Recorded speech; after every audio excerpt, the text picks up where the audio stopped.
Halo, Assalamualaikum warahmatullahi wabarakatuh.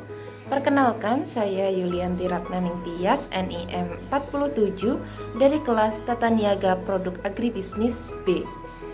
Video ini saya buat untuk memenuhi tugas ujian tengah semester dan akan membahas mini riset yang saya lakukan mengenai analisis tata niaga cabai rawit di Pasar Bulak Banteng, Kenjeran, Surabaya Kota. Untuk tata niaga produk agribisnis, dijelaskan jika komoditas cabai merupakan tanaman perdu dari famili terung-terungan atau Solanaceae. Jenis cabai yang dibudidayakan secara umum di Indonesia adalah Capsium annum dan Capsium frutescens. Menurut Biro Pusat Statistika, rata-rata luas areal cabai antara tahun 1987 hingga 1991 adalah 232.000 hektare per tahun dengan produktivitas rata-rata 2,6 ton per hektare. Produktivitas ini merupakan hasil dari usaha tani cabai merah atau Capsium annum dan cabai rawit Capsium frutescens ini tergolong masih rendah. Untuk wilayah penghasil cabai wilayah Surabaya diantaranya adalah di Kelurahan Kedung Baruk, Kelurahan Semolowaru, Kecamatan Sukolilo, dan Kelurahan Ujung, Kecamatan Semampir. Efisiensi pemasaran dalam saluran pemasaran cabai di Pasar Bulak Banteng, Surabaya bisa dilihat dengan menggunakan pendekatan SCP yang bisa mengukur efisiensi pemasaran berdasarkan struktur pasar, perilaku pasar, dan peragaan pasar dalam masing-masing kelembagaan pasar. Oke, untuk selanjutnya adalah analisis tata niaga.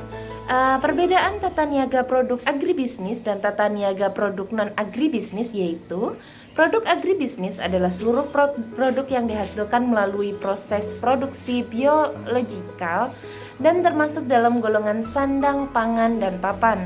Merupakan produk yang memiliki waktu simpan yang cukup pendek serta mudah rusak jika disimpan dalam waktu yang lama. Untuk pemasarannya memiliki sifat konsentrasi distributif atau pendistribusian dari petani, kemudian dikonsentrasikan melalui lembaga pemasaran baru sampai ke konsumen.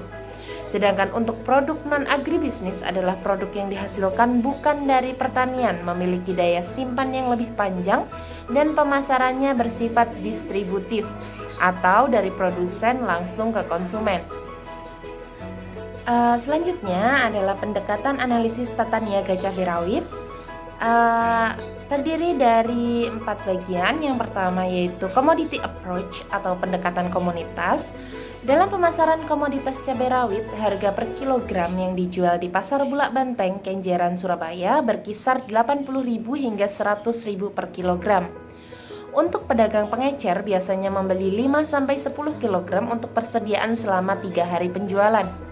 Hal ini untuk menjaga kesegaran cabai merah hingga ke tangan konsumen. Yang kedua adalah institutional approach atau pendekatan kelembagaan.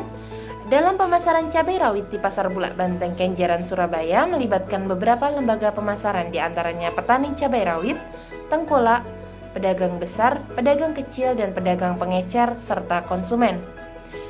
Functional approach-nya atau pendekatan fungsi, petani menjual cabai rawit kepada tengkulak atau petani ke pedagang besar atau petani ke pedagang kecil atau petani ke pedagang pengecer, yang kemudian pihak tersebut akan menjual kembali cabai rawit tersebut kepada konsumen.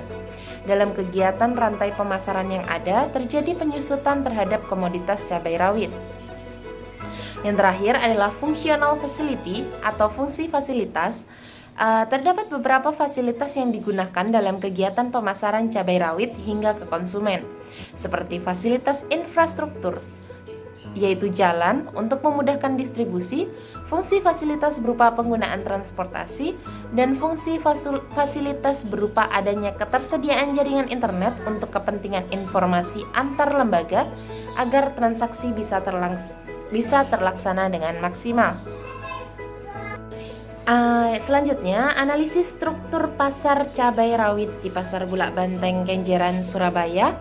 Berdasarkan hasil tabel perhitungan market share di atas, dapat disimpulkan jika struktur pasar komoditas cabai rawit yang terbentuk di Pasar Bulak Banteng, Kenjeran, Surabaya adalah pasar persaingan sempurna. Selanjutnya adalah analisis perilaku pasar komoditas cabai rawit di Pasar Bulak Banteng, Kenjeran, Surabaya.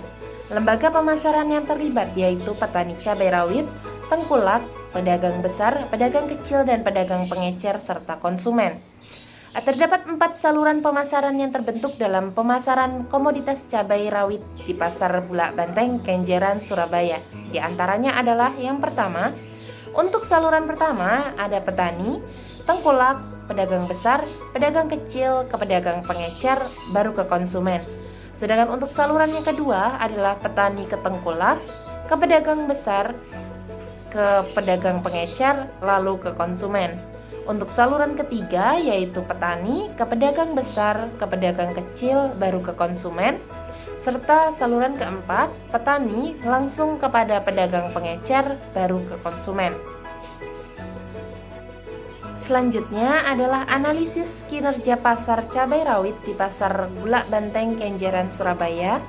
Saluran pemasaran paling efisien adalah saluran pemasaran 4 dengan saluran petani ke pedagang pengecer, lalu ke konsumen. Dengan harga beli rata-rata dari petani Rp70.000 per kilogram dan harga jual rata-rata pedagang sebesar Rp85.000 per kilogram, maka dapat ditentukan besarnya margin sebesar Rp15.000.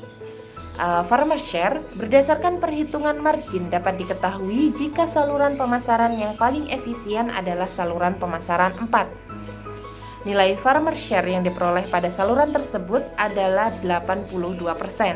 Nilai ini didapatkan dari harga beli rata-rata dibagi dengan harga jual rata-rata pedagang, kemudian dikali dengan 100%.